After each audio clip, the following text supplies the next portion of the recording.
कर रहे हैं। ईरानी वज़ीर ख़ारजा अब्बास अराग़ची भी इजलास में शरीक। इसराइली जारहत के खिलाफ खुसूसी सेशन। चेयरमैन ओवैसी ने खिताब में कहा कि ईरान और गज़ा में इसराइली जारहत की मज़म्मत करते हैं। मुज़ाकरात से तनाज़ात का हल तलाश किया जाए। ईरान इसराइल के दरमियान जंग ख़त्म होनी चाहिए। तुर्क सदर रजब तैयब एर्दोगान ने कहा कि इसराइली हमलों से खित्ता तबाही की जानिब जा रहा है। इसराइल नस्ल कुशी की पॉलिसी जारी रखी हुई है। इसराइल और ईरान के दरमियान बढ़ती कशीदगी को रोकना होगा। इसराइल खित्ते में अपना तसल्लुत कायम करना चाहता है।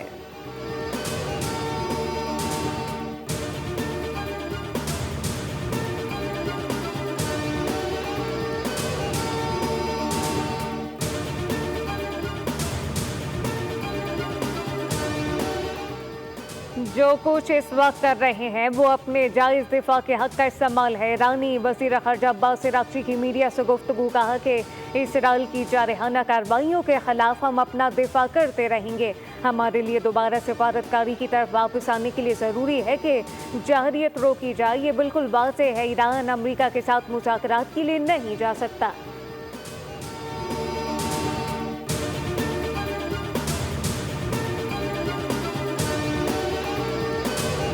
ईरान और इसराइल के मुज़ाकरात होने चाहिए। ईरान कई बार इस बात का इजहार कर चुका है कि वो जौहरी हथियार हासिल करने का इरादा नहीं रखता। रूसी सदर व्लादिमीर पुतिन का बरतानवी चैनल को इंटरव्यू। इलाकाई खदशात दूर करने, मुश्तरका सलामती यकीनी बनाने के लिए मुज़ाकरात पर जोर दिया। कहा कि ईरान को पुरअमन मकासद के लिए जौहरी तवानाई के इस्तेमाल का हक हासिल है।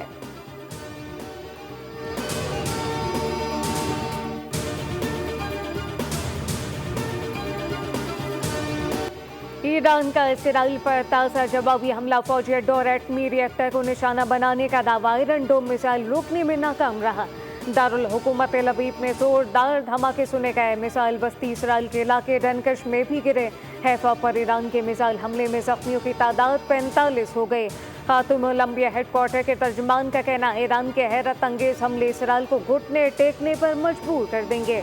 अमरीका शरीक हुआ तो खत्ते में इसके फौजी अड्डों को खतरात का सामना होगा। कुम में इसराइल से मुबैना ताल्लुक के शुबे में 22 अफराद को गिरफ्तार कर लिया गया। उन अफराद को इसराइली खुफिया इदारों से मुबैना रवाबित, इश्तियाल अंगेजी, इसराइल की हिमायत और हसास मकामात की वीडियो रिकॉर्डिंग करने के इल्ज़ाम में हिरासत में लिया गया।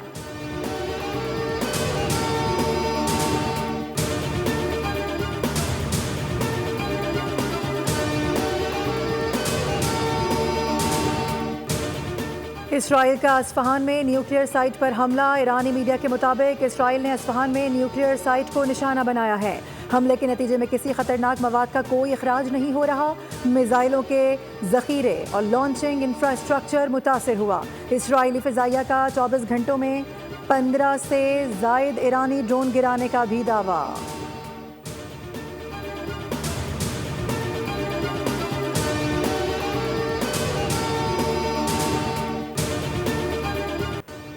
ईरान से बात करेंगे, देखते हैं क्या होता है। मैं मुज़ाकरात से पहले सीज़ फायर चाहता हूँ। ईरान में ज़मीनी फ़ौज उतारना आखिरी हल होगा। ईरान अमरीका से बात करना चाहता है, यूरोप से नहीं। अमरीकी सदर का मीडिया से गुफ्तगू में बड़ा इशारा। ट्रम्प ने इसराइल की उम्मीदों पर पानी फेर दिया। कहा कि मैं इराक जंग के खिलाफ था। ईरान की एटमी सलाहियत से मुताल्लिक इंटेलिजेंस चीफ तुलसी ने गलत कहा था। ट्रम्प ने पाक भारत जंग बंद कराने पर नोबेल इनाम मांग लिया। कहा कि नोबेल इनाम सिर्फ लिबरल्स को मिलता है, मुझे नहीं देंगे।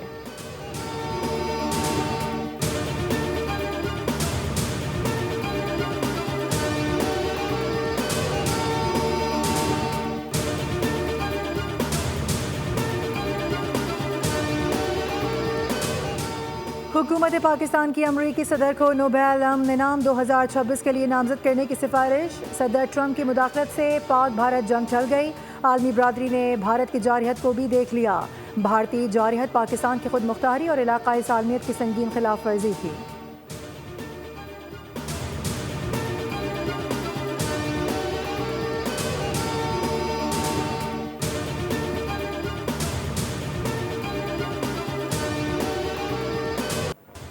ईरान पर इसराइली हमलों के खिलाफ वियना में एहतजाजी मुजाहरा। ईरानी और फ़लस्तीनी परचम लहराए गए। मुजाहिरीन ने इसराइल मुखालिफ नारे लगाए। कहा कि ईरान और फ़लस्तीन पर जुल्म किसी सूरत कबूल नहीं।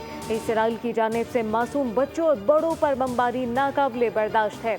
मुजाहिरीन का अमरीका और इसराइल से मशरिक़ वस्ता में फौजी कार्रवाइयाँ रोकने का मुतालबा।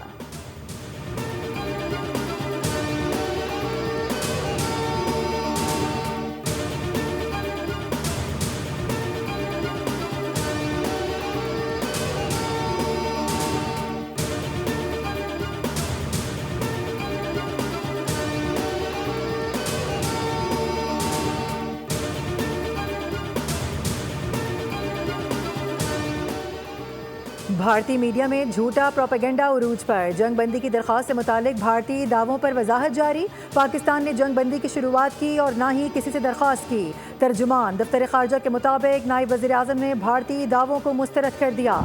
इसहाक डार इंटरव्यू में वाज़ेह कर चुके कि भारतीय जारहत का भरपूर जवाब दिया जाएगा। दोस्त ममालिक खुसूसन अमरीका ने जंग बंदी में अहम किरदार अदा किया।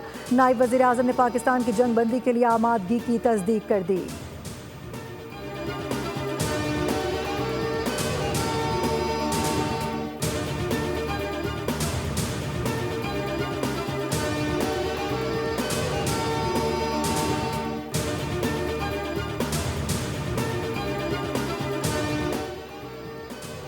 कौमी असम्बली की कायमा कमेटी खजाना ने तनख्वाहदार तबके पर इनकम टैक्स में रद्द-बदल की तजवीज़ मंजूर कर लिया। साजा को टैक्स छूट देने की हुकूमती तजवीज़ मुस्तरद।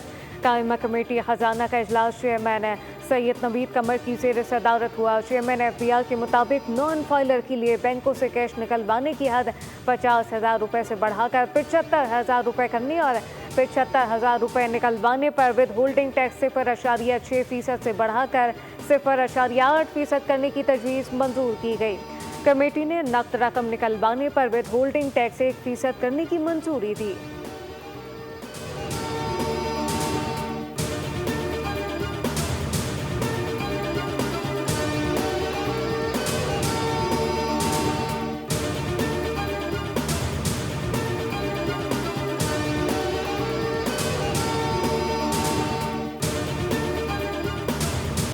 साबिक वज़ीर आज़म और पीपल्स पार्टी की चेयरपर्सन बेनज़ीर भुट्टो शहीद का आज यौम पैदाइश मनाया जा रहा है। पीपल्स पार्टी के ज़ेर एहतमाम मुल्क भर में सूबाई और ज़िले सतह पर तकरीबात का इनेकाद।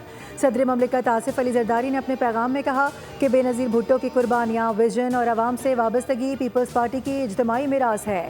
बेनज़ीर भुट्टो ने आमरीत के खिलाफ जुर्रत और इस्तिकामत से मुज़ाहिमत की। उनके विजन से रहनुमाई लेते हुए जमहूरियत को मुस्तहकम करेंगे।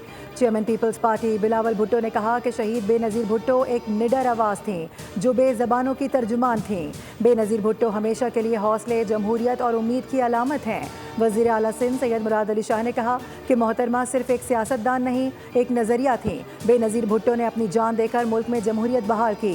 सीनियर वज़ीर शर्जील इनाम मेमन ने लिखा कि वो पाकिस्तान की पहली मुंतखब खातून वज़ीर आज़म, जमहूरियत की अलमबरदार, मजलूमों, ख़वातीन, नौजवानों और गरीब तबक़ात की तवाना आवाज़ थीं।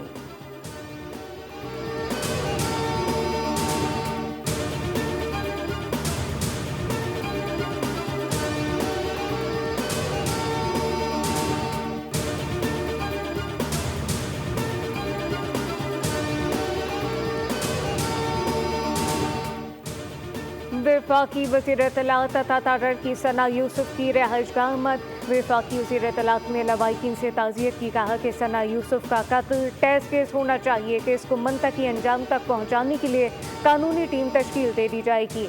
मुलजिम को सख्त तरीन सज़ा मिलनी चाहिए। सोशल मीडिया प्लेटफॉर्म का जिम्मेदारी से इस्तेमाल होना चाहिए।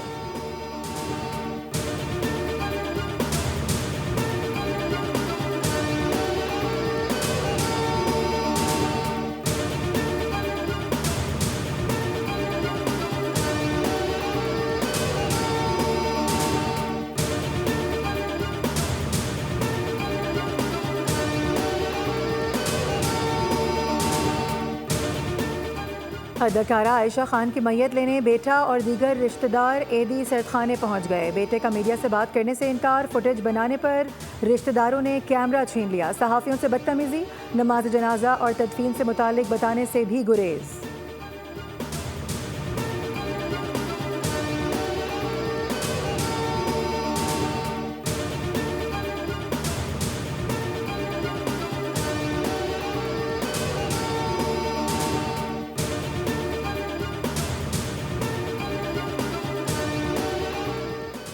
कराची के सरकारी अस्पतालों में तिब्बी सहूलियात का फुकदान। जिन अस्पताल के 2 डॉक्टर भी मुबैना तौर पर कांगो से मुतासिर डॉक्टर में कांगो की तमाम अलामात जाहिर।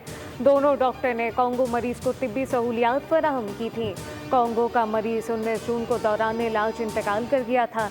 एक डॉक्टर घर में, दूसरा डॉक्टर जिना अस्पताल में आइसोलेट हो गया।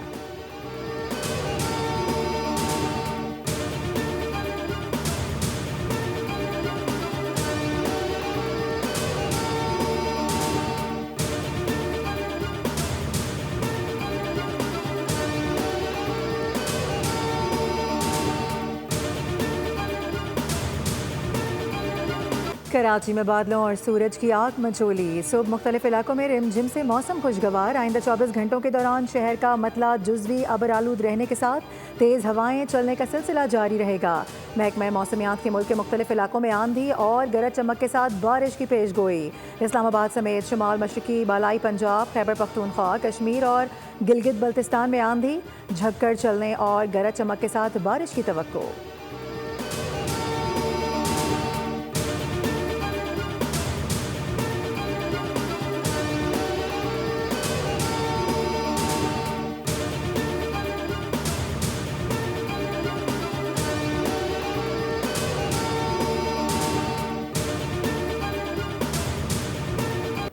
नेशन हॉकी कप के पहले सेमीफाइनल में पाकिस्तान ने फ्रांस को पेनल्टी शूटआउट में 3-2 से शिकस्त देकर फाइनल में पहुंच गया। मलेशिया के शहर कुलालंपुर में जारी नेशन कप के पहले सेमीफाइनल में पाकिस्तान और फ्रांस का मैच मुकर्रर वक्त तक 3-3 गोल से बराबर रहा।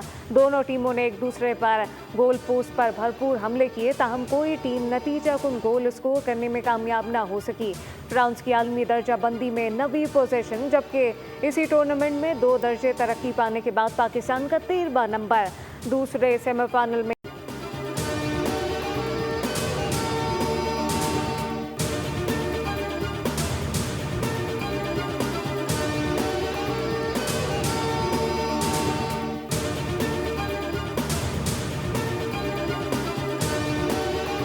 दुनिया के बुलंद तरीन पोलो ग्राउंड शिंदूर में सालाना मेला। दूसरे दिन रंगा रंग फेस्टिवल में हज़ारों मुल्की और गैर मुल्की सयाहों ने शिरकत की। फेस्टिवल पाक फौज, KP टूरिज्म अथॉरिटी और चित्राल स्काउट्स के इश्तराक से जारी है।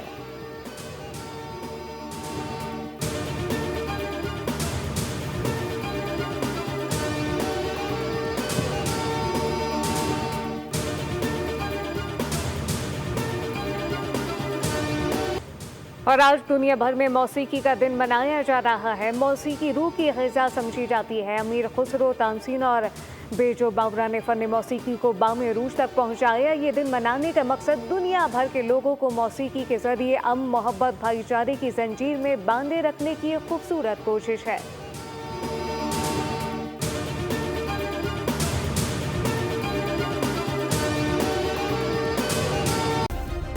सब्सक्राइब करें और बेल दबाएं ताकि कोई खबर रह न जाए।